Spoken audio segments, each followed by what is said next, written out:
தமிழ்நாட்டின் மாநில மரம்தான் இந்த பனைமரம். பனைகள் பொதுவா பயிரிடுறதில்ல, இயற்கையாவே வளர்ந்து பெருகுது. பனைமரம் ஏறுறது கொஞ்சம் கஷ்டமான வேலை தான். பனைமரம் ஏற நெஞ்சப்பட்டை, இடைவார், தலை இதெல்லாம் யூஸ் பண்றாங்க. இதுவரைக்கும் மெஷின் எதுவும் இல்ல. பனைமரம் ஏறுறவங்க வறுமை கோட்டுக்கு கீழே தான் வாழுறாங்க.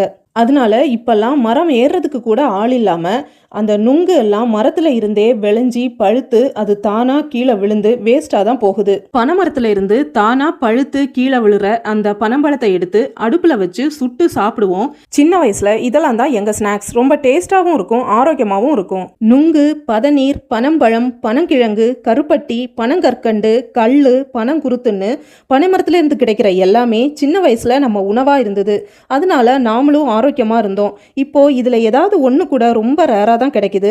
பனைமரங்கள் அழிஞ்சிட்டு வரதால இயற்கையும் அழியுது, அதை சார்ந்த தொழிலும் அழியுது. நீங்க இந்த பனம்பழம், பனங்கற்கண்டு, பதநீர் இதெல்லாம் சாப்பிட்ருக்கீங்களா?